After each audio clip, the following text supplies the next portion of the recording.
Le mystère de la charité de Jeanne d'Arc, Charles Péguy.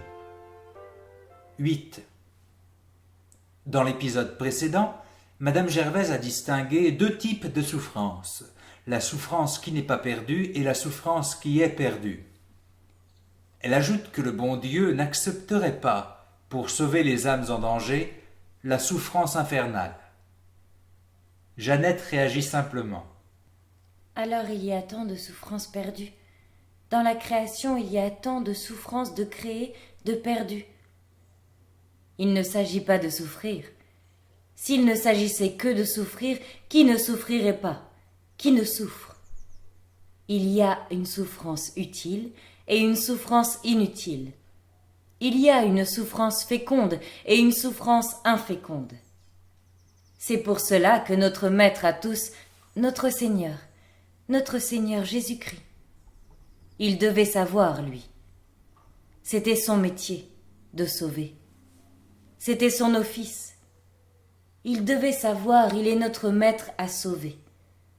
C'est pour cela que notre Maître à tous, le Fils de l'homme savant, a donné sa souffrance, a bien voulu donner pour sauver nos âmes toute souffrance valable, et jusqu'à la valable souffrance de la tentation, mais qu'il n'est jamais allé jusqu'à donner la vaine souffrance même du péché. Le Sauveur a bien voulu donner toute la souffrance humaine. C'était dans le contrat, c'était dans le pacte. Il s'était fait homme. Sa souffrance aussi s'était faite humaine, toute humaine. Mais il n'a pas voulu se damner car il savait que sa souffrance infernale, même à lui, qu'une souffrance infernale de lui ne pourrait pas servir à nous sauver. Non, c'est fou d'avoir cette pensée. C'est une grande impiété, c'est une grande tentation, c'est plus qu'une impiété. C'est une tentation incroyable, un blasphème effrayant. Se peut-il qu'il y ait tant de souffrances perdues? C'est un mystère, enfant. Madame Gervaise, comme un aveu. Le plus grand mystère de la création. C'est un plus grand mystère que l'incarnation même et que la rédemption, que le mystère de l'incarnation et que le mystère de la rédemption. Car la passion de Jésus, au moins on voit à quoi que ça sert. Et toute l'incarnation s'éclaire de toute la rédemption. S'il faut donc, pour sauver de la flamme éternelle, les corps des morts damnés s'affolant de souffrance, laisser longtemps mon corps à la souffrance humaine, mon Dieu, gardez mon corps à la souffrance humaine. Et s'il faut, pour sauver de l'absence éternelle, les âmes des damnés s'affolant de l'absence, laisser longtemps mon âme à la souffrance humaine, qu'elle reste vivante en la souffrance humaine. Taisez-vous, ma sœur, vous avez blasphémé. Car si le Fils de l'homme, à son heure suprême, cria plus qu'un damné l'épouvantable angoisse, clameur qui sonna faux comme un divin blasphème, c'est que le Fils de Dieu savait. On se demande pourquoi il aurait poussé cet effroyable cri. Tous les textes sont formels, il a poussé à ce moment-là un cri effroyable. Alors on se demande pourquoi il aurait poussé à ce moment-là ce cri effroyable.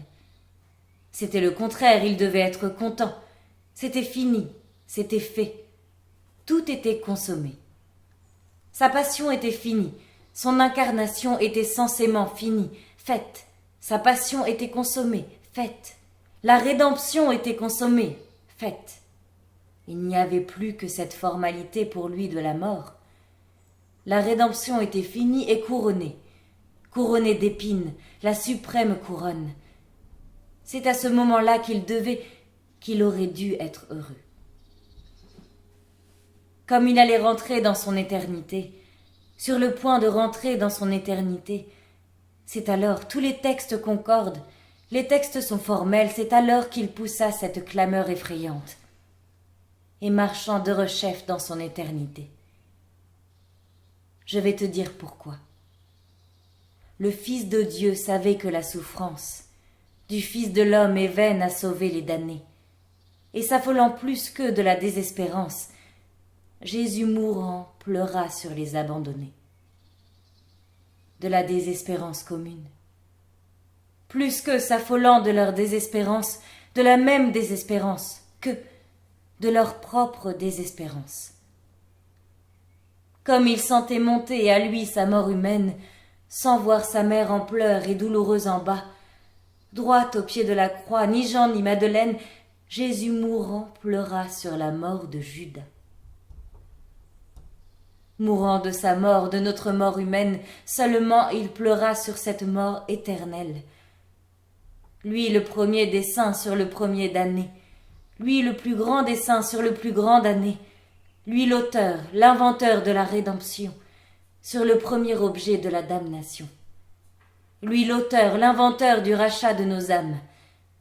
Lui l'inaugurateur de la salvation, sur l'inaugurateur de la perdition.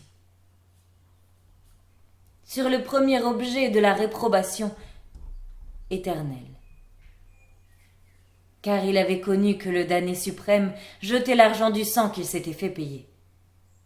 Le prix du sang, les 30 deniers dans la monnaie de ce pays-là, comptés en deniers dans les deniers de ce temps-là de ce pays-là. Les 30 deniers, prix temporel, monnaie temporelle, deniers temporels. Ces 30 malheureux deniers, prix du sang éternel. Étant le Fils de Dieu, Jésus connaissait tout. Tout le passé lui était présent. Tout le présent lui était présent. Tout l'avenir, tout le futur lui était présent. Toute l'éternité lui était présente, ensemble et séparément. Il voyait tout d'avance et tout en même temps. Il voyait tout après, il voyait tout avant. Il voyait tout pendant, il voyait tout alors. Tout lui était présent de toute éternité. Il connaissait l'argent et le champ du potier, les 30 deniers d'argent. Étant le Fils de Dieu, Jésus connaissait tout. Et le Sauveur savait que ce Judas qu'il aime, il ne le sauvait pas, se donnant tout entier. Et c'est alors qu'il sut la souffrance infinie. C'est alors qu'il connut, c'est alors qu'il apprit. C'est alors qu'il sentit l'infinie agonie. Et cria comme un fou l'épouvantable angoisse, clameur dont chancela Marie encore debout.